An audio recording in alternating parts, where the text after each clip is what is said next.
নূপুরের দাম 1000 টাকা, কিন্তু তার স্থান পায়ে। টিপের দাম 1 টাকা হলেও তার স্থান কিন্তু কপালে।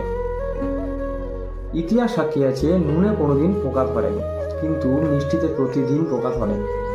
পিঁপড়েও তাকে ছাড়ে না। মোমবাতি জ্বালিয়ে মৃত মানুষকে স্মরণ করা হয়, আর মোমবাতি নিভিয়ে জন্মদিন পালন করা হয়। সোজা পথে মানুষ চলতে চায় না, আর বাঁকা পথে সবার আগ্রহ বেশি।